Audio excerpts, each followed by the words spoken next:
Hello, everybody, and welcome to Pull Focus, the cinema-based entertainment podcast where a couple of freelancers come together to talk shop. My name is Mike, and as always, I'm joined by my brother in crime, a man who could model in CGI, but is even more handsome in person. A man who's a friend to beasts and interstellar aquatic mammals. He can definitely swim the backstroke in under 420. Ladies and gentlemen, Mr. Robert Andrus. Oh my goodness, where do you get your stats? I mean, I love this. I'll never tell. You just relax, everybody. Just calm down. Calm down. I love you all equally. Relax. I love you all equally. Well, thank you for the amazing introduction. I think one of these days you need to write your own introduction for me to give to you. We've tried that before. Yeah, I think we should start, popping back and forth. I mean, it isn't. I don't like tooting my own horn too much because I have insecurity issues that actually doing this show with you has helped me get over a bit. But yeah, I think it would be kind of dope. Well, you're the man who is always listening. Oh my gosh! You are the man who has headphones implanted into your... I'm just kidding. My heart is literally in my throat right now. I watched Black Mirror, the most recent season as well. And we'll talk about it. We should. Not this episode, but this episode. Listen, everybody, right. We're going to get there. Absolutely. This episode, we're going to be talking about something that gives me chills in a whole different way. But yeah. Yeah, they should do an audio version of Black Mirror. Yeah. Black Mirror with the audio only. I can. How can I put this? There are horror podcasts that I can introduce you to that they actually do some very, very cool stereoscopic things that I wish they would publish so that we could find out how they did it. It's crazy how like a nice Spotify search will provide me with like, oh, we can do that with just a crappy pair of iPhone headphones and just a stereo field. I had no idea that was possible. That's interesting. Anything is possible these days. Yeah. Anything and everything. Yep. You don't even have to look like the people that you want to portray in the movie. You can just get up there and be able to work hard, and they can just put somebody's face on you. It's amazing. But we'll get into that when the time comes. Andrus, it has been like as the 15 to 17 some odd people that regularly tune in to our conversations. They're all our relatives. God bless them. But you know what? I'll take what I can get. I wanted to bring up something because it has been a while since we've recorded. We don't record these. We don't publish these episodes in the order that we record them necessarily because of, we got day jobs, and sometimes I can't upload things accordingly. But in real time, currently we're recording this episode sometime in the latter part of June of 2023, and that means one thing and one thing only, that the Sundance Labs have concluded, and the Sundance Festival season, just the festival season in general, is ramping up. It's ramping up, Andrus. It has gone from that gear shift, and I can tell, this isn't a visual podcast, but I can tell by how tired and yet determined you look right now that it's doing the same thing it does every damn year. It goes from first gear all the way to eighth or whatever it might be in less than 2 weeks' time. To 11. I would, but you have been able to conclude, let's say, the first wave, for lack of a better term, of the Sundance Labs, and that is a process by which people are invited by the tribunal of the Sundance Film Organization to come in and maybe do some final touches on editing or post, or maybe work ideas that they're going to bring in for productions that are going to be presented next year for the festival, which is usually what you go through. Let's talk a little bit about how this is something that you've been doing for years. I have always applauded your capability of being able to do this because I think it's a really great way to, honestly, if not anything else, just have a first-person view of what film in this community is really turning into, things to expect, new names, new actors, new directors, new processes when it comes to production and doing work on the day. Would you just give us, and even though you're exhausted and you got 1 hour of sleep last night, because even though it has officially ended, for the people who are working it and are going into the festival season, it's just getting started. Would you mind talking a little bit about what the past 2.5 months have been for you when it comes to this amping up of the festival season countrywide, and Sundance being a major focus of the festival circuit when it comes to independent film every year?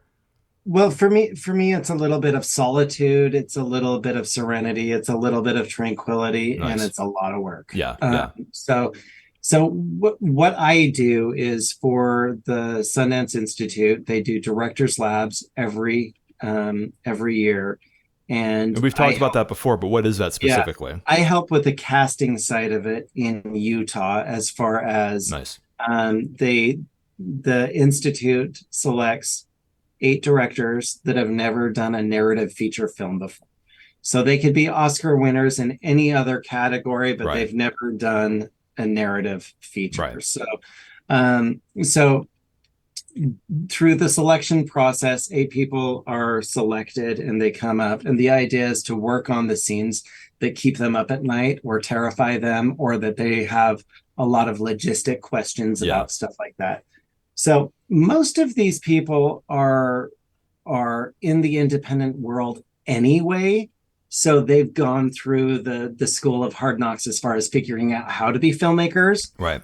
But this is a program that invites them up to the Sundance Resort, and we workshop several scenes for their scripts that they've written and are planning to go into production. Scripts that have been in So, movies that we've discussed on the well, like podcast previous before. ones, and a really easy reference would be Quentin Tarantino did it for Reservoir Right. Dogs.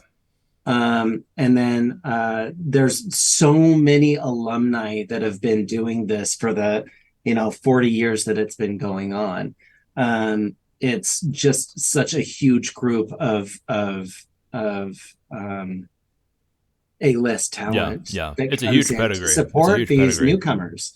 So yeah, I mean, when Robert Redford started the program, it was all about giving a voice to people that would not have a voice, Right. and really paying it forward in the sense that he saw the he's such a visionary in so many different ways, but he saw the nature of where the studios were heading, and we don't have a traditional studio system like we did back in the day. Yeah. 100%. So so independent filmmaking was really, really important to him, and he wanted to make the stories that he wanted to make and do it the way that he wanted to do it, and invite his amazing group of colleagues together to put it together.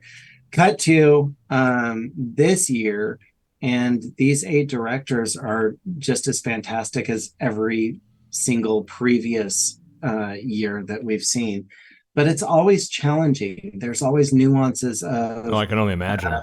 of what their vision is for their project and what they can do to explore Yeah. different facets of their projects while they're here. I've been told. So, I've been told that it's a for some directors, some creatives who have been able to go to the institute and move on to actual final production of film that's later than sometimes released at right. Sundance. That it has been for a number of them, it has broken their writer's block from time Oh, to time. for That sure. comes into For sure. play. Because it just breaks the mold of whatever you think you need to be doing. It's a matter of take a pause, take a break, throw a big wrench at it Yeah. and shatter it, and then try to reconnect the pieces. How does that There, help you there, as there a? is that whole process. Well, for me, it's problem solving 101. Yeah. It's just a matter of one, we're all there to support the director, so there's a common goal there. Yeah. And two, it's just about making everything a lot more either grounded or real or believable, or more, Yeah. just bigger, better, all of the things. Um, several of the projects that I've been involved with, as not just casting but acting as well, have gone on to win all of the awards down the line for all of the projects that I've worked on. Yeah. For So sure. it's been a really, really fascinating experience from beginning to end. But it's also such an incredible community to be a part of in the moment. Yeah. It's all about love and support, and bolstering talent, where it seems like in a lot of the world's perspective, it's mostly about cutting down and tearing apart. So Yeah. just a really feel good experience. I believe one of the most uplifting experiences I had when I was still doing film was understanding that everybody really believed in the concept of everybody's job was important. I've done Well, PA it's work. I've 100% been, accurate. yeah, absolutely. I've done sound editing work. I've been the guy holding the boom, that kind of stuff. That's, how I got into it. It's been a Well, while, but having like that kind of reinforcement, I think, is especially important because of just the amazing amount of moving parts that are in independent production.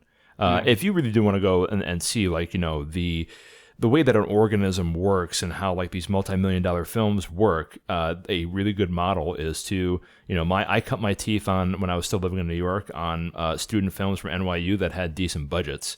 But you get, in the indie scene, you get a really, I think, a very bare bones, but definitely, like, there isn't as much money going around, but it's still, that means that the work and the dedication to the goal is that much more inherent, I think, with the people Well, that you work with in every department. And that, I imagine, that kind of rings true when it comes to, like, the developmental stage that you deal with every year, that allows you to have your hand in it, but also get affected by it as well as you go about and deal with these, not deal, but you work with all these different creatives that are trying to make this happen.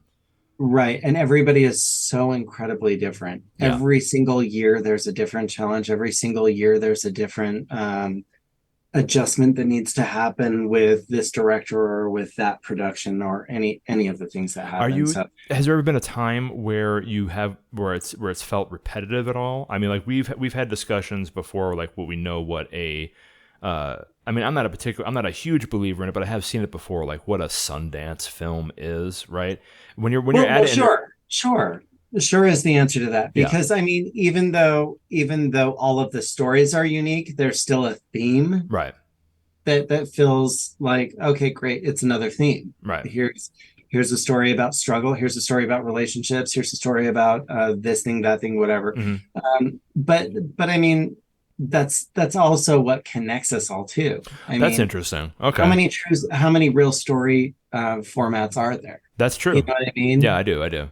Yeah, I guess So being able to be on the cutting edge, on the cutting room floor, though, when you're seeing, like, oh, okay, I know how this, and you could say this, which is one reason why I respect you, and I appreciate that give me a chance to, like, look behind the green curtain. You have the experience of where you've seen Oscar award winning films, and you said, oh, okay, I can see as to they did that because they were able to learn that or adapt that scene or whatever from the work sure. that we did, and that must be very uplifting from time to time. Well, when I think ultimately my biggest takeaway that I think that the majority of the filmmakers end up having their takeaway is a sense of making a decision and Yeah. trusting that It's decision. got to be so hard when you've been So working on a so there's project and just, I mean, it can be completely overwhelming if one of yeah, your projects is $100 million, 100%. And this could be and like like, Bear and Tribe. that This could be like money isn't it. yours that you're putting into it. Absolutely, It's absolutely. everybody else's. So that just the weight of that amount of money, and then like for somebody that's never worked with any money before, it could be $50,000. Sundance It's has still the festival circuit does have a history in independent film of being able to make or break the bank on sure, somebody's dream. sure, If a scene is wrong, or if the construction of the narrative doesn't work, or if it doesn't seem to be something that could be, I'll say it, marketable and picked right. up by another studio, then the past 4 or 5 years, God only knows how long people have been working on to make their vision a reality. It could all be for naught, and that's, I imagine, something that you have to deal with. Do you Right. see that stress sometimes popping up in these Well, in the well, of labs that pop course, up? But because yeah, all of these filmmakers have every level of insecurity that everybody else does, and it's just a matter that's of, interesting. well, they're combating that Just trying to make it as good as it can be. situation either with their creative process or with the team that they've put together. I see. And Okay. there's so many stories about productions in the past where these creative advisors will come in and Oh, sure, sure. show a movie that they were involved in, whether it was directing, producing, editing, acting, whatever, Yeah. and and they talk about the challenges that they had on their set, and it's so parallel to what these filmmakers are going through in either thought or actual process Yeah. with their films that they're currently working on. So it's just like, yeah, of course, all of these people ran into problems. All of these people ran into people that didn't want to work with each other, Yeah. or are blocked emotionally in a scene because of something else that's going on, but now they're required to do the scene Yeah. and they've got to break that mold, or It's kind of like you're putting these individuals on a find pressure some cooker. magic here and there Yeah. by Hold on to what you opening can. doors and closing doors and turning on and off lights throughout the progression of That the sounds scene. so awesome. That's how So it's an organic way. That's what creativity it is. really is. It's really about the process of exploring to find what does work, and then putting the pieces together ultimately for the final edit. I love it. Whether that's your editor, whether that's the director, whether that's the producer, or just you didn't get enough coverage, so now you have to Yeah. come back around in a creative fashion in order to make Yeah. Always check the something dailies, work. everybody. Oh, please, please, please. I know you can't talk about any It's of the special. productions because like some of these are They're all work in progress. they're a work in Yeah. progress. Some of them are own properties that are still being developed that aren't going to be released this year, next year, or maybe even the year after that. But would you be willing to say whether or not, in a general statement, were you excited about anything that you were able to see when it came to the labs that are Not popping up? really. Okay, fine. No, Cool. I'm That's just the show, kidding. everybody. So have a great night. We appreciate No. So in recent years, the more involved I become with the process, the more information I get to accumulate ahead of. So I read all of these scripts in April, anticipating casting needs for the end of May, beginning of June. Gotcha. So some of them on paper affected me way more in a connected or emotional sense than what it ended up translating. That's got to be an interesting feeling on screen. Yeah.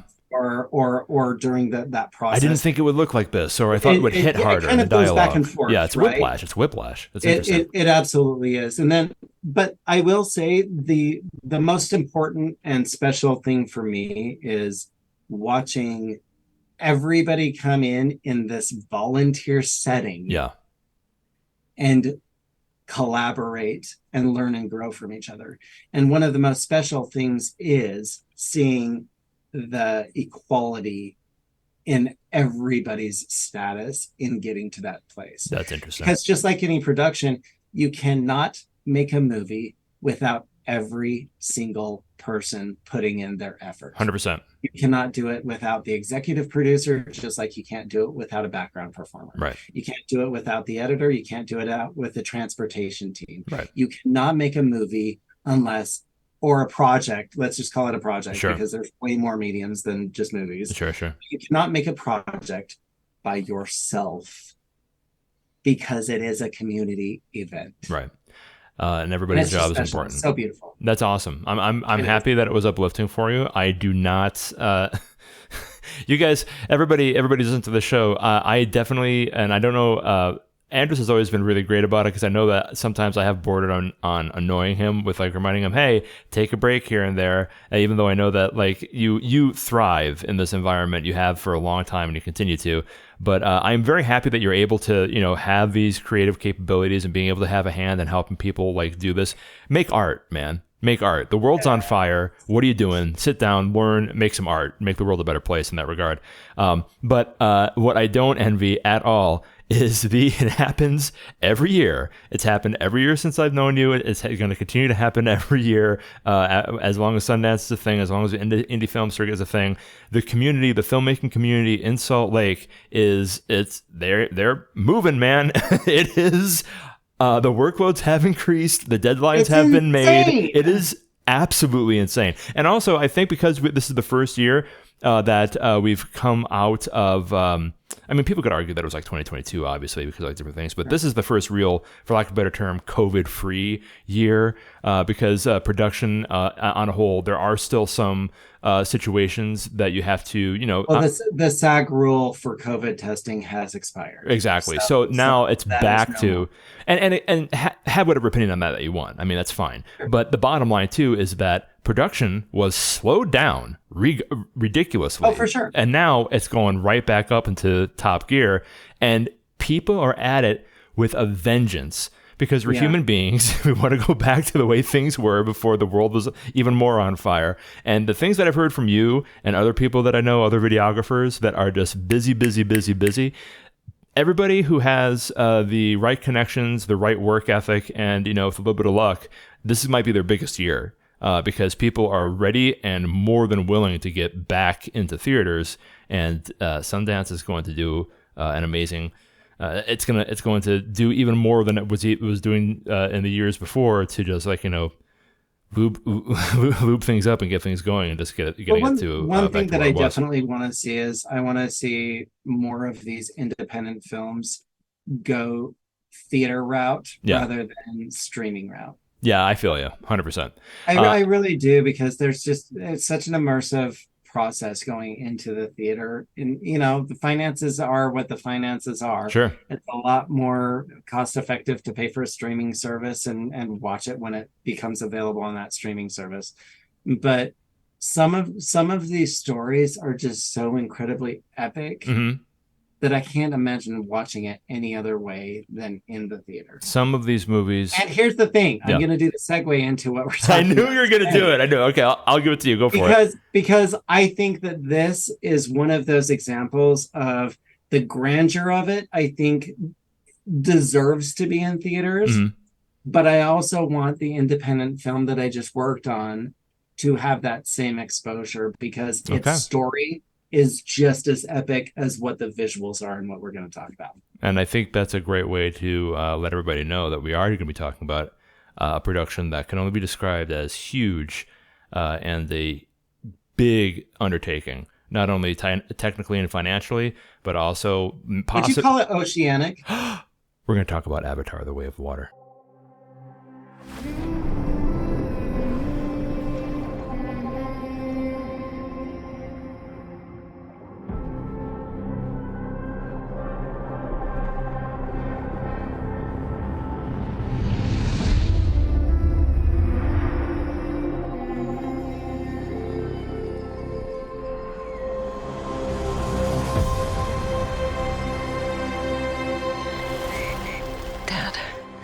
Think I'm crazy. Not behind those big rocks. But I feel her.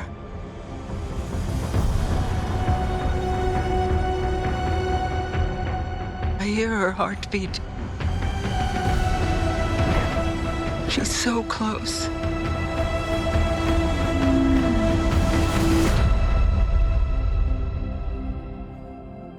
So what does her heartbeat sound like?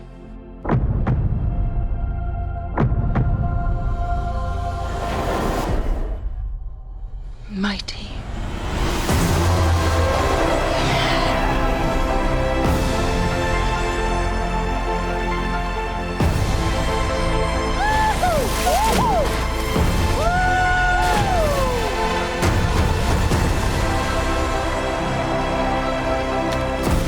We cannot let you bring your war here. Outcast. That's all they see. I see you.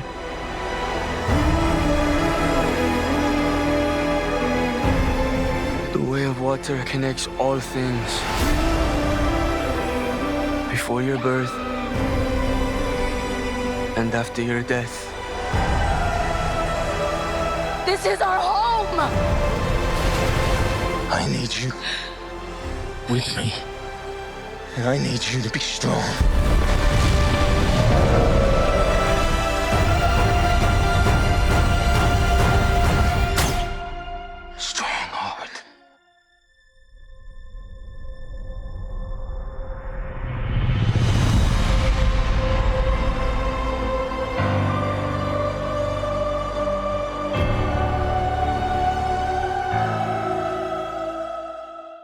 And that was the trailer for Avatar: The Way of Water. Andrus, this is something that we've been kind of tugging back and forth with because of just the technical stuff that was popping up with this movie, the length, the attempt to try and recapture the magic of the original Avatar movie that popped up, 7 years ago, I want to say? When was the first Avatar produced? No, it was like 45 years ago. It was a million years ago.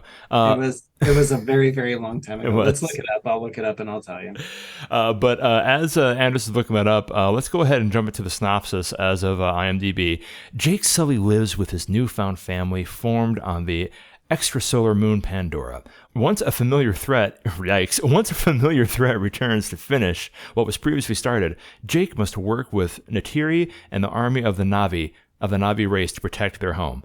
So this is This is Avatar, everybody. Has been described as what's the one? Dance with Wolves in Space. It has been described as Tarzan with blue people, or I would describe it as Waterworld. I've heard that 100%. Is this?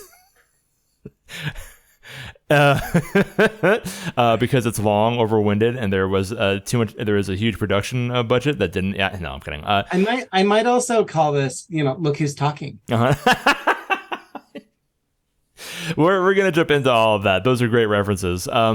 What we find here in the sequel to the world famous James Cameron film Avatar is a retelling of the first story with a couple of added bells and whistles that provide us with, the story of Jake, who was a human turned alien who was able to find himself in a tribe of aliens called Navi, the Avatars, and was able to fight the evil capitalistic pigs of the Earth homeworld who wanted to go about and colonize Pandora for resources and everything.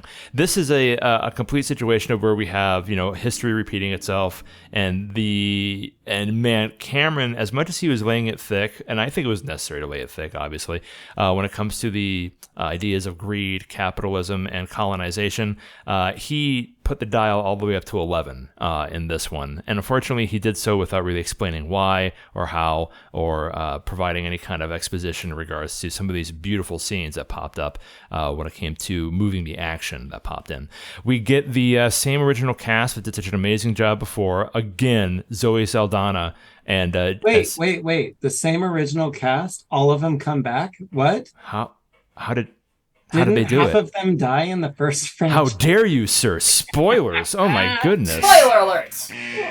Spoiler alerts. That's a good opportunity to say, hey, if you haven't seen this movie yet, what are you doing? Go ahead if you feel like it. If you have the 3 hours plus watching time to enjoy this movie, then by all means, watch it, because we're going to spoil the hell out of it. We're going to tell you who died, why, and where, and how the movie ended. So make sure you keep an eye on that. But anyway, so if you haven't, watched the movie, then by all means, do not listen to the podcast, because we're going to spoil it. But as I was saying, we do have some of the original cast members coming back. The most important ones, of course, being Sam Worthington and Zoe Saldana. Sam Worthington, who actually didn't cut his teeth, but made his really kind of big, technically film debut with the original Avatar, his most popular movie that he was able to pop into there. And Zoe Saldana, who is just a legend in my eyes and any of the eyes that look upon her and see what she can do. These two actors have been able to adapt to making the use of mocap and technical blue screen in a way that I have not seen from many others. And I really do appreciate that they were able to make it so that Sam's Jake and Zoe's Neytiri were able to come back and provide a lot of emotion. The best scenes were with these characters, and we're able to pop in. Luckily, though, we do get a lot of returning characters and some new ones, and the cast here is amazing. We're talking Stephen Lang, Sigourney Weaver, Kate Winslet, Cliff Curtis, CCH Pounder, Eddie Falco, and Jermaine Clement are in this movie. And it is ridiculously good to see just these Oscar award-winning actors come in and just do work for this little sci-fi film that James Cameron was out. This teeny tiny $350 million budget movie. I mean, listen. I am going to be talking. I have mixed opinions with this, Andrus. I am so torn when I'm watching this movie, because I am a big James Cameron fan, and I just feel that the way in which he handles narrative and exposition have just kind of fallen flat since Aliens. You know what I mean? Not to say that he doesn't. First of all, you can't disregard the consummate professionalism, the fact that this man knows how to direct, and the fact that he has, and I'll give him so much credit in regards to the way in which he incorporates technology to literally change filmmaking. James Cameron has changed filmmaking into like how people deal with IMAX, how people deal with underwater filmmaking, the ways that he's been able to dictate nuance and creativity with his Titanic work, with different documentaries. His documentary work as a whole is pristine.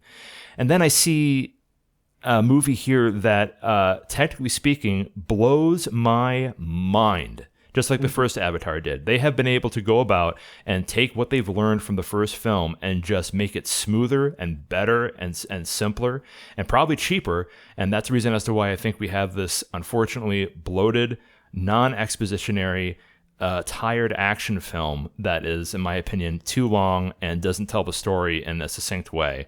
But we're going to dive into it because I think that a lot of ways it does happen to make up for that with just the way that it has mastered the way in which digital art has been able to have a profound effect on the way in which these characters are presented, but not impede the performance of the actors. And that's saying a lot because a lot of time has passed since 2009 when the first Avatar came out.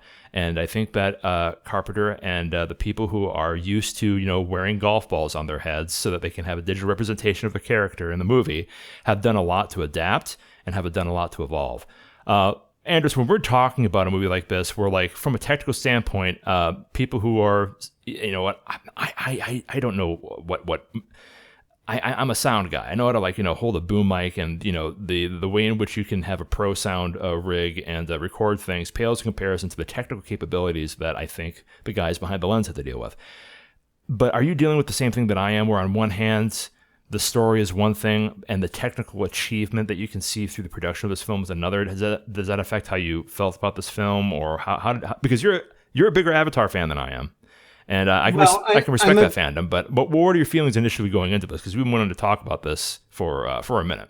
For a minute, right? And neither of us went out to the theater and saw it the day that it came out. That wasn't the situation for this. But for me, I like the fully immersive experience of going to a movie and just being sucked into the story and living in that world for as long as that movie exists. So for me on this one, I definitely felt the nostalgia going back to 2009 when it came out the first time. I watched it in 3D then, and I watched it in 3D currently. It's a much better experience in the 3D world for me. Just based on, I wear glasses and it's uncomfortable and it gives me headaches. All of those things as far as the technology side of it. But this was so much more palatable for my situation to watch the movie and enjoy the experience. I gotcha. But I will say it felt like a regurgitation of the same story as what they did in the first one. Now it's just, instead of the forest, now it's in the water. Instead of having these people introduced, now we're introducing them in a hybrid format. There's a couple different scenarios that I feel are a little bit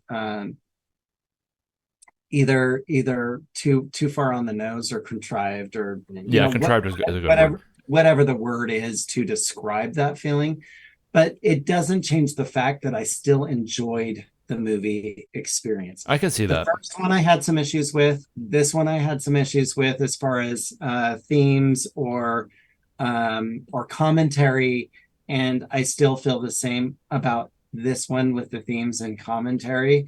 And I don't like stupid characters. I do not like people that make stupid decisions back to back to back that put everybody in harm's way. And it is a constant struggle with movies like this. I understand completely where you're coming from. We're going to go into the story in regards to that, because I think Jake probably needs to have a lobotomy here. But I mean, that might be because his brain isn't the brain of love, and it's a love story, and that's what what's the word? That's what adaptation is. I can respect where you're coming from. Love transcends. You're right. When it comes to, let's go ahead and jump in really quickly. I think a featured review from IMDb on the Avatar page that kind of sums up, I think, exactly what you're saying. Kind of echoes it. The movie, while not fantastic story-wise, was very enjoyable and well worth going to see. The visuals were beyond fantastic and makes this year's other blockbuster CGI look like a joke. Would recommend strongly seeing it in 3D. Well, it's mostly a novelty that because in most cases it's done cheaply as a gimmick in regards to the 3D process. Not in this case. The biggest surprise was how they returned some of the characters from the first movie, which just fit right in. You either go see it in the cinema, biggest screen possible, or don't bother watching at all. If your thought is to wait and stream it, save yourself 3 hours and don't bother, unless of course you have a great theater system. That's right on the head as to how I feel about this movie, and I think it kind of echoes what a lot of people feel about it. When it comes to the technical freaking marvel that is Avatar: The Way of Water, I will get in James Cameron's little backpack and I will hold up a sign that says he's the best director ever when it comes to the things that he's been able to accomplish with the smoothness and the way in which the CGI, again, does not take away from the performance of these characters and these actors are trying to provide. But it's with the story that I think we have a bit of a problem with, and we should, jump right into that. We open up, again, this movie has, I don't think I'd really characterize it as having like 3 acts specifically. It's more like maybe 3.5 to 4. We have like maybe 20. We have the initial kind of introduction as to who the villains are, who the heroes are. If you haven't seen the first Avatar and you jump into this one, it might be a good idea to go and see the first Avatar because there are some returning cast members. But we come in with everything going well with a flashback that Jake Sully is happening. He has lived the past few years rearing a family with his newly found mate, wife, partner, Natiri, and they have been able to have a family. He has 4 little Avatar kids, and he goes into a bit of like how, this is what a father does. It's a theme that's going on throughout the entire movie. That line is used throughout the movie. And we get like this nice little poetic vignette of how Jake and Natiri have been able to survive and flourish as the chief of the of their tribe, and really just these beautiful vignettes of like these flashbacks that pop up where they're sailing across on their dragons and hunting and teaching the kids how to grow and this and that. Then of course we do happen to get the towards the end of the first act, we are given the conflict that pops up, and what happens there is that we have a character that was actually one of my favorite characters from the first movie. It was Stephen Lang's Quaritch, who was the General Quaritch. He was the big bad guy. He was the colonial force. He was the capitalism and semper fi just brought together in this character that was gung-ho and ready to spread out the human empire, and to do it with a shotgun at his side and to not take no for an answer. Apparently, his memories have been downloaded into the newly evolved Avatar program, where the Avatars now are not used as peacekeepers to try and integrate and teach, but instead they're used as stormtroopers who are now going down to Pandora, and they are doing what they can to push their industrialization and their communalization and their capitalism, and just try and we're pretty much looking at like Native Americans being taken over by the Europeans back in like the old ages. That's what we're looking at. Tired concept, but one that shouldn't be forgotten in the realms of history, and one that Cameron has used before in various productions, and he's very good at recycling it and using it now, despite the fact that that's all the exposition that we get. During what begins in the second act, where we have the main conflicts come into play, where we see that Jake is now still imaginatively enemy number 1 of the American earthling human the corporate presence. Yeah, the corporate presence there. That's the military industrial complex, for lack of a better word. And he is using his capabilities and his tribe's capabilities to, do terrorism, eco-terrorism against the technology that's coming out from the humans that are popping up. When we jump in and we get these ideas recycled, it kind of made me feel a little bad, because then I could see where this movie was going. We were going to see the entire Avatar movie, the first one, being brought about, only it's going to have like, a new shiny bit of paint on it. What were your initial kind of, I guess, feelings when like, the first act was turning into the second act? And were you keen on it being like, okay, we've seen this before, I already know how this movie's going to end? Or was it something where you were hoping about like, hey, maybe there might be something interesting going on because we have like this family element coming into play. What were your feelings about it?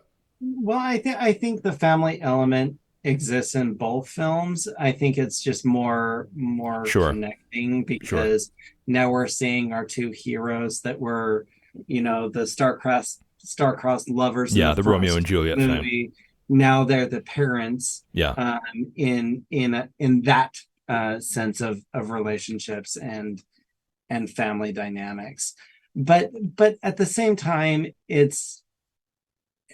I'm just not as connected to the storyline as I was in the first installment. Because there's exposition missing here. All of the magic, it had all of the story to it, and now we're trying to flash forward, 15, 18, 16, whatever the number is of years, and then recycling the same problems that they had in their initial conflict. Yeah, in the first movie, the human beings were turned away, never to come back to Pandora again. Where did that go? We open up on these scenes where we have an entire city, this factory city that's made out where the humans were landing, and now they're just mining and doing what they were doing before. I thought they were stopped in the first movie. It doesn't explain as to how they're able to come back at all. And the real problem for me is that even though we got new characters, they're basically placeholders for characters that we had in the original movie. 100%. They brought back Sigourney Weaver's character, who, spoiler alert, didn't make it in the first one. That was in 2009, people. So, they definitely had a tragedy with losing her presence in the first one, but they decided to bring her back as a new shiny avatar. Yeah, she plays their daughter Kiri in this movie. And we also have Spider, who's basically another version of Jake Sully. Right, played by Britton Dalton. And he was fantastic, and Sigourney Weaver's fantastic. So I'm sorry. I don't have a problem with any of these things. Yes, Jack Champion played Spider. I apologize. Yeah. So, that sounds more accurate. Yeah. You don't have a problem with this, but there's still some disconnection, isn't there? My problem with it is, let those characters go. Let's explore something new. I gotcha. And the reason that they brought Spider in is because of a huge plot point for what this movie is. Right. But it still ends up being that whole family dynamic crossover between both of our main characters, our antagonist and protagonist. Right. And also,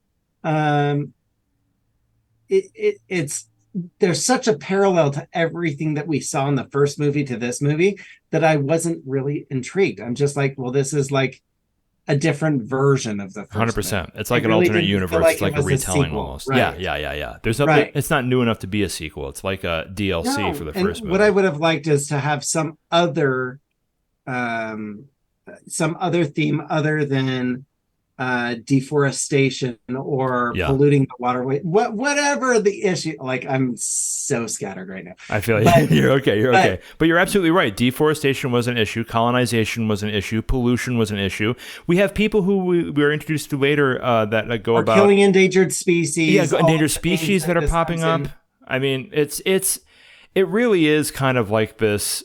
It is Cameron's love letter to all the bad things that are happening now that he's an environmentalist. For the environment, I am such an advocate. Absolutely. For the environment.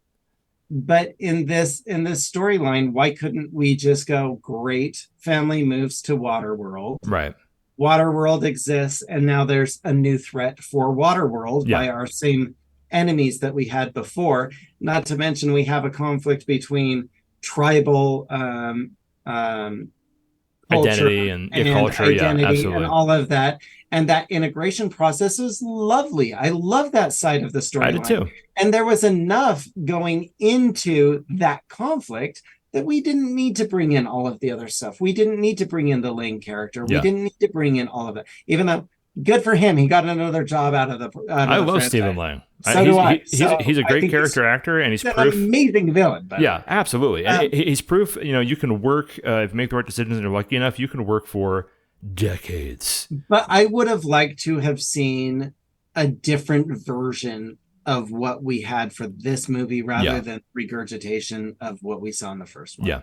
As we move past the second act, we are able to see that now that Jake has been targeted, Quaritch is going to do whatever he can to gain vengeance. Even though it isn't the original Quaritch. Quaritch was killed in the first movie. Spoiler alerts!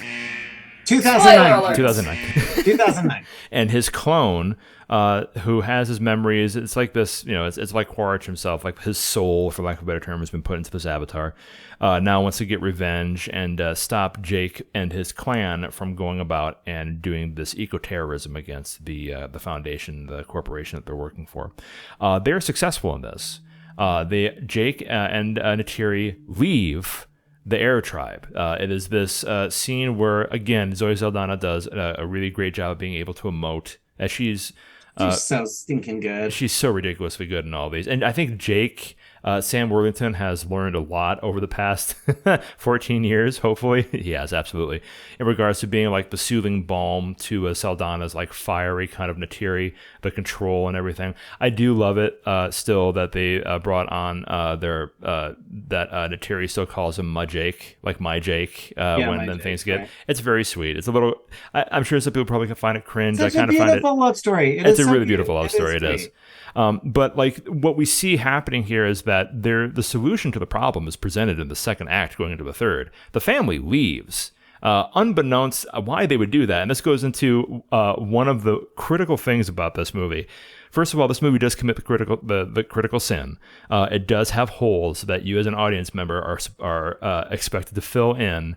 And they don't give you exposition or action to explain why certain decisions are made or why certain things happen, which is frustrating. Another frustrating thing is that Jake thinks that it's smart to leave the forest and run from Quaritch, as if leaving, and we find proof of this because Stephen Lang does a great character portrayal of a very bad person who is more than willing to destroy the homes of indigenous people, burn down the entire world for his agenda to find him. And the fact that Jake doesn't know this and he leaves, I think Neytiri and Jake's entire tribe was killed. I mean, they just didn't do footage for it. Why leave when you know the entire problem is going to be the same? It is only so that Cameron has a capability of being able to show us, oh, look, here's some new set dressing that I've come up with. And as technically marvelous as it is. Honestly, I just think it's a stupid character making stupid decisions. Okay, cool. Go ahead. It has nothing to do with Cameron. I think it has. I couldn't disagree more. I think that James... I think that Jake Sully is a dumb. He's a dummy. And that's it. He knows how to shoot a gun. He knows his military stuff. Great. He's awesome. He's an ex-soldier. He has no idea how to deal with... I mean, like, I can respect that a lot, but I think that, like, it is a situation where, honestly, James Cameron's a great director. He's really good at what he does. He's also a narcissist. And I think that the main drive behind, I'm saying it, the main drive behind this movie being made is for us to see, oh, look at all these cool new toys I have. And honestly, I'm happy about that. My feelings about this movie as it comes from a story being told and a technical representation of what's possible now in filmmaking couldn't be more opposite. I love the idea of the advantages that they've made into like how the hair looks, how the water looks, how the underwater photography looks seamless. So it is gorgeous. And again, I'm going to keep saying this. I mean, I don't know. I know you guys might be getting tired of it, but the CGI does not impede upon the actor's performance one bit. I think it's fully immersive. It absolutely is. It's amazing. It really is. The story is bloated. The story is predictable. And I think the story is put second to all the glitzy, cool technical stuff that we can do. And they do it for over 3 hours. So are you saying that James Cameron made a love story to himself? Is that what you're saying? Yeah. No, I think that's it. It's like, I did an amazing job with Avatar 1, so I'm gonna do the same thing with Avatar 2, 3, 4, and 5. I mean, like, who am I to talk, right? Because I'm not James Cameron. James Cameron has an incredible career. To heck with me, right? But yeah, I do. I think that this is just a situation where it's like, hey, you guys forgot that I was good at this, right? Well, check this out. And I think that like when we do get these introductions towards the end of the third act, where Loak, who is played by Britton Dalton, who I mentioned before, who is the not the youngest, but like the middle child of the Sully family, goes about and he makes friends with, this whale creature that we find out too late in the story actually have mythical ties to the tribes of water. And we later find out that they are, an endangered species that's hunted because their brain juice apparently reverses aging in human beings. Wait a minute. Spoiler alert. Wait a minute. Wait. Spoiler alert. It's brain juice. Wait a minute. Andrus. Hang on. Brain juice! So, every part of this Pandora world has some financial gain for, I'm going to say Americans. Yeah, you're fine. For I'm right there with you. Yeah, for humanity. So what's the next installment? Well, that's the thing, too, because that was one thing that I didn't realize when I was watching this movie, but after doing some research and seeing the ending, this is the sequel. This is going to be a 3-movie franchise. Wait, 3 movies? I thought it was 5. 5? I don't know. I thought it was 3 movies and a video game. We got to do some research before we record. I'm going to say I'm asking Google right now how many Avatar movies What's going to be? in Yeah, right. What's going to be next? Way of the Water. It's going to be literally. Okay, this is my tinfoil hat conspiracy theory thing about this. Okay, there was an animated series that was brought off on Nickelodeon that had the same name, The Avatar, and it was about this. It was this kung fu kind of martial arts movies. That had to deal with people in this Avatar: The Last Airbender, right? The Last Airbender, exactly. Terrible movie, great animated series. We're going to have the Way of the Water. We're going to have the Way of Fire. We're going to have the Way of Earth. We're going to have all of it. And it's going to be... let's go Captain Planet. Let's go. Yeah. There aren't any rings that are going to combine in this movie that's going to... There really are, though. There really are. So when you brought up a good point, yeah, it isn't going to be 3. It's going to be 5 movies that are going to... that are planned to end production, be aired somewhere around 2027, 2028. It is... ridiculous to me what a cash grab this entire franchise is turning into. They already have theme parks. Yeah. The Pandora theme involved. So it's make the theme park based off the first movie and just have like the theme, like what they're doing with Star Wars. I mean, that's the thing. It's this commodification of these old stories that we're tired of being told. Dances with Wolves is great. Dances with Wolves of Aliens is great. Dances with Wolves of Aliens with the same story with new characters is not so great, regardless of how shiny and really honestly how amazing the film does look. I have not had the experience where I have liked a movie technically as much as I have with this versus how I disliked it from a storytelling standpoint for a long, long time. I think it was like maybe one of the Batman movies that kind of tore me in two in regards to like a situation like that. But it leaves me off balance because as we get through and we have like the third act, we do see for the third time the Sully children be kidnapped by General Quaritch, and now they finally do the same thing as before. It's this beautiful set piece of like the ship that was previously used to hunt down these whale creatures, these endangered species whose brain juice is going to be used to make sure that it reverses human aging. And it then goes into like, this big climactic battle, which we have in every James Cameron movie.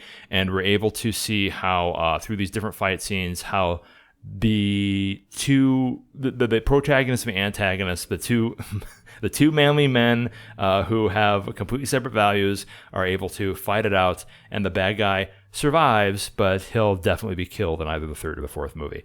And then we do happen to have like a death in the family. The death scene was great. We do happen to find out that their eldest son, it's always the eldest son, what was it? Not Tuck, but Nateum, is played by Jamie Flatters, is shot and is killed. And that gives, Jake the need to get vengeance and try and kill Quaritch, which he fails at because we find out that Spider is actually Quaritch's son.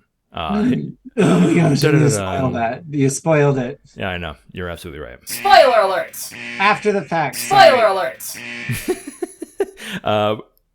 Jake Champion does an incredible job of going around and being in a $35 million movie wearing nothing but a loincloth and fake dreadlocks. And somehow he's still able to provide, enough angst to let us know that he's very angry at being abandoned when he was a baby. And then when we do also see him rejoin the Sully clan, it's the overall theme of the third act of the movie, which isn't dad versus dad, which isn't man versus nature. It's a son for a son. Because we see how Nateum is killed and then Spider is taken in as a surrogate older son and brought into the Sully family. And Nateum is then buried and becomes one with the magical sea anemone that is at the bottom of the ocean so that his life energy is dispersed through all Pandora, never truly dead and never truly forgotten. And then we get a close-up shot of Jake where he goes right back to the original speech that he had before, which is a tried and true Cameron thing, where the words verbatim that were put up in the flashback originally in Act 1 are brought up now, and we get that now iconic close view CGI switch up of Jake's eyes as he looks at the camera determinedly and says, a family lives on, or something like that, getting us all ready for the sequel, which is going to come out sometime in 2025, probably in December or something like that. Actually, no, it might be coming out in Christmas season of this year. We'll see. We'll see.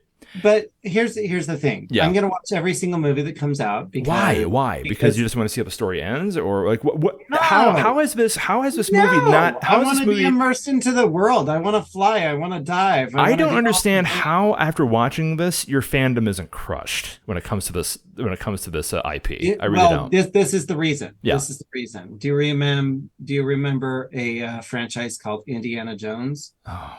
And do you remember a movie that shall not be named? Yes, I do. The last installment. I do. I really hope the next one that's coming out replaces it.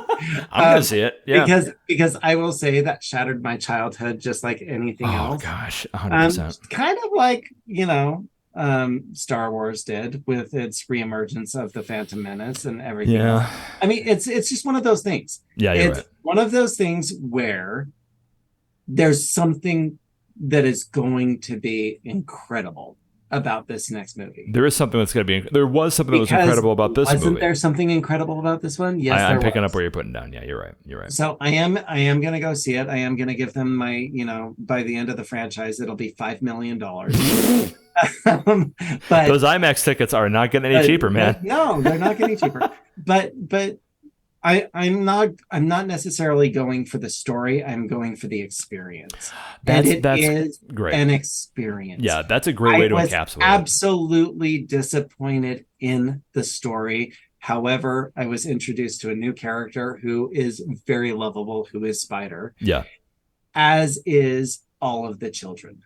Yeah, I think Kate Winslet's Ronal and Sigourney Weaver coming back as Curie. I do appreciate where you're coming from, and I agree with you when it comes to recycling of characters, and even Quaritch. I wish that there was a different antagonist, 100%, but there is something to be seen when it comes to these new characters that are played by. Well, actually, you know what? To kind of like piggyback on what you're saying, Sigourney Weaver and Stephen Lang, they do a good job, but the refreshing points of this movie are the new elements that come into play with it. So we're talking like Britton Dalton and Kate Winslet coming in, and but honestly, what I would love to see is a move forward in the history of, now that we have these hybrid versions of the Na'vi and this Avatar fabrication. Yeah. There is now a crossover. It is a new breed of indigenous life on this planet. I would be curious to see a time jump and see where that story takes us. We might be able to see it in real time, seeing as there's going to be 5 movies put about. We'll see at the end of the year. Yeah. But for me, it's a great franchise to explore what could be Yeah. another world that's very parallel to ours. Yeah, And it might respect be that. educational for people, et cetera, et cetera. But I think that when it comes to the themes, I mean, like, it's themes that we've seen before, but you're right. For a lot of people, might be the first time that in which an art form is used to really reflect on tragedy in the real world.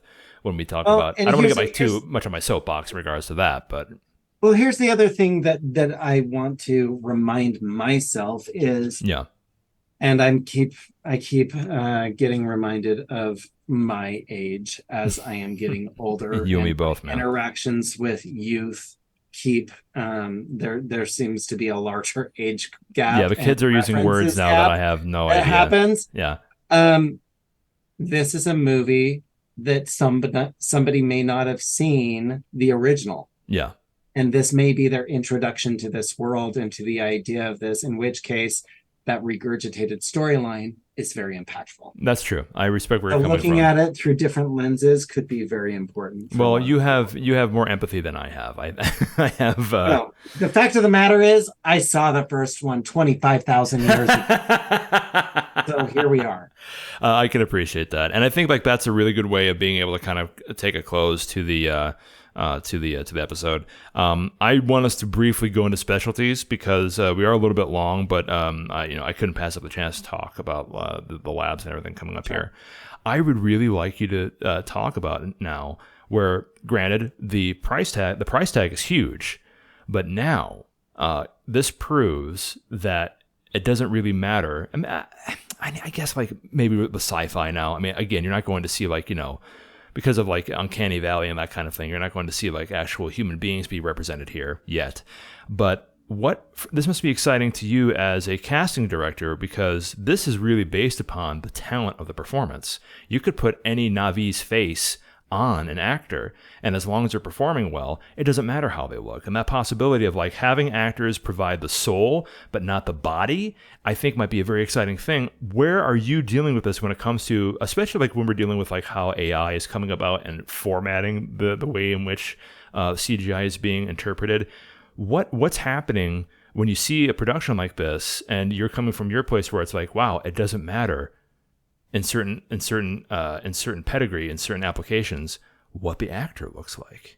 Well, I'm definitely going to bring up Black Mirror again, because Black Mirror, the most recent season, touched on that, which we will be talking about in the future as a topic.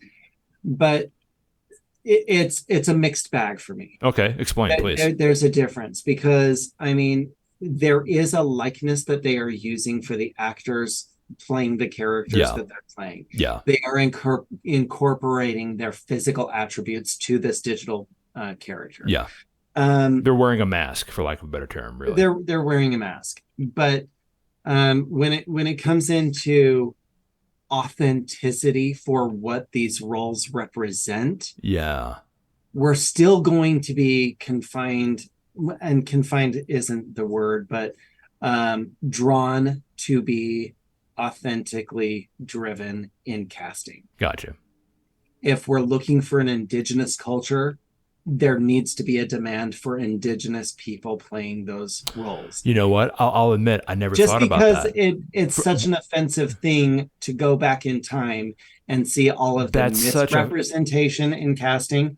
But at the same time, man, that's such a good point. Here's an opportunity to literally do colorblind casting. That's such a good point. This is a different world. Yeah. It should not matter in the context of this story for authenticity, because it is alien. Right. What is authentic about this alien culture? Right. I mean, I really hope they're embracing the idea of anybody and everybody has an opportunity here. I love that. I cannot, man, I never really thought of it that way, because we can see how the Na'vi, especially in the Water Tribe, were able to borrow themes from Pacific Atlantic indigenous people, like all of the cultures that are represented here. It's absolutely relevant, and they use actors who are representatives of that. Yeah, right. But then how do you balance proper representation with the opportunity of giving people a chance to act in roles that they weren't able to act in? Yeah, amount of respect. It's just coming in with respect. Yeah. and knowing what your process is and what you're trying to achieve, and really what is motivating the casting. That's 100% true too, because sometimes it isn't for the right reasons. At least what we would consider the right reasons. Even though that's, Sure. that's But I mean, a point I am of, such a opinion. lover of talent Yeah. that I think talent should trump anything. Talent should trump anything. I think that's great. However, a lot of people will disagree with me on That's that. fine. That's fine. If they want to disagree, they can write in the comments. They can do what they have to. I think that like when we deal from this like from a sound perspective, this made me very excited because this is kind of like a mix of the old and the new. When we have infinite capabilities as a palette for what people are going to see, that means that audio has even more room to go around. It's anything. The whales in the ocean, they didn't have to sound like whales. They're in Pandora. The machinery, yeah, exactly. It didn't have to sound like anything. And sometimes I have talked about on numerous occasions where sometimes it is a relief to be put into a box when you're dealing with like, certain genres, or you're dealing with like certain time periods or things like that. You know that the movie has to sound a certain way and support the action, maybe even through silence in some ways, that are going to be representative of the message of the movie that the creative idea is trying to get pushed through, that the talent is trying to get pushed through. With this, with the way in which we have the capability of being able to create anything in this process, there is no limits whatsoever. And that can be very intimidating, and it can bite you on the butt too, because you maybe get into a creative loop where you have to build what the dragons flying in the air sound like, and that can keep you in an infinity loop, and you have a deadline to deal with. At the same time, you're not going to find genres that are going to work as well with this kind of production as science fiction and fantasy. It's just not going to be the same. You do not have the capability of being able to use this technology to do an autobiography about Abraham Lincoln, unless of course he's a vampire killer like we've seen done before. But there are limitations to what this technology can do. But in certain genres, especially from a audio perspective, it removes all the limits. And but you're still going to be balancing. You're still going to be engineering. You're still going to be making sounds the same way. So you have the capability of having these huge borderless points of transition when it comes to the creative focus that you want to have with the movie, but still you're going to be still doing the old school stuff that you were able to do when it comes to using your sound library and mixing and editing and doing things accordingly. It's a very exciting premise, and I'm looking forward to when this particular infinite palette is applicable to things like drama, autobiographies, comedy, that kind of thing, and to see what kind of impact it's going to have in regards to that. And it's an exciting time, and it's a regardless of how I feel about the story, watching this movie definitely gave me a lot of hope for the creative things that we are going to be capable of, and how things are going to get cheaper, how things are going to get better, and how anybody will be able to make a movie in the future, even more so than they can now. But that being said, we really do appreciate you guys taking the time to listen to us.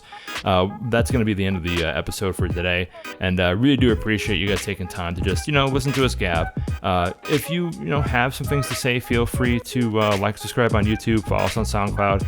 Give us an email, pullfocuspod@gmail.com, and we'll keep the discussion going, see what's going on. Did you enjoy the Avatar? Do you like the way in which this series is going? Do you think that it costs too much money, or are you excited about the possibilities that are coming out with new technology? You let us know, because remember, we may be wrong, but it's your job to tell us. Andrus, as always, thank you so very much. I don't say this lightly. Stay busy and stay positive, and I really can't wait to talk to you again. I hope things I hope things keep going well for you, and I really do appreciate you giving me some time, because I know your time is limited and your time is valuable, and being able to talk about this this feature has been long time coming and very enjoyable. So thank you very much for that, dude. Well, I'm glad we finally got it on the to-do list. Absolutely. To all of you, thank you very much. Be good to each other. We'll see you again next time, and watch out for flying dragons, I guess. Bye.